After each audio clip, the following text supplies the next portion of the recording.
Assalamualaikum warahmatullahi wabarakatuh. Perkenalkan, nama saya Alfian Saputro dari internship bagian Departemen Akademik dan Riset. Di sini saya akan menjelaskan tentang nepotisme. Namun sebelum itu kita bahas latar belakangnya dulu. Manusia adalah makhluk sosial dan karena itu organisasi harus dirancang agar manusia dapat melakukan interaksi sosial dengan baik.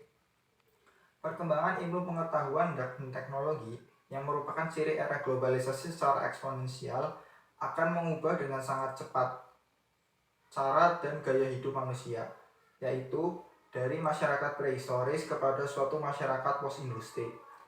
Kondisi semacam itu jelas menuntut suatu bangsa untuk mempersiapkan sumber daya manusianya, khususnya melalui bidang pendidikan. Melihat fenomena pendidikan yang diselenggarakan oleh pemerintah Indonesia saat ini, perlu kiranya dilakukan reformasi pendidikan, yaitu mempersiapkan pendidikan yang mampu menghasilkan sumber daya manusia Indonesia untuk dapat berkompetisi di dalam abad 21 atau milenium ketiga, yang ditandai oleh adanya persaingan global yang sangat ketat.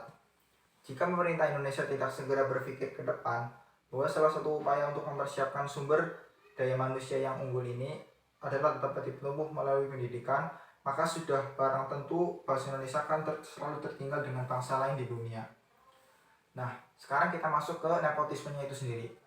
Nepotisme itu tergolong dalam KKN, korupsi, kolusi, dan nepotisme.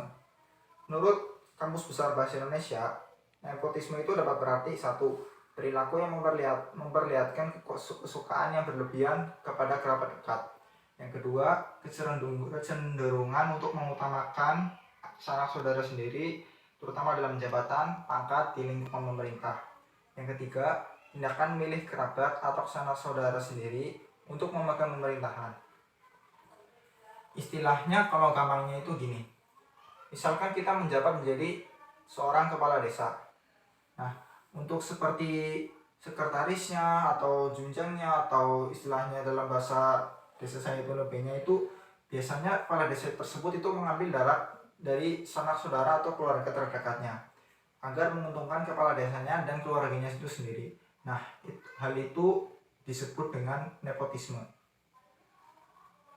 Undang-undang yang mengatur tentang pelanggaran nepotisme itu tercantum dalam Undang-Undang Negara Republik Indonesia Nomor 28 Tahun 1999 tentang pemberantasan tindak pidana korupsi atau KKN. Faktanya, praktek nepotisme itu masih kerap dilakukan di Indonesia, bahkan sudah menjadi rahasia umum. Padahal pengesahan Undang-Undang nomor 28 tahun 1995 itu sudah merupakan dasar hukum yang sah yang melarang praktek nepotisme.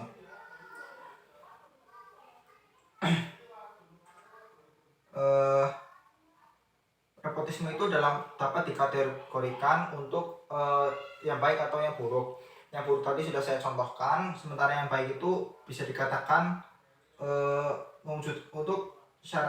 dengan syarat bisa meningkatkan efisiensi dalam rangka mewujudkan tujuan yang ditetapkan.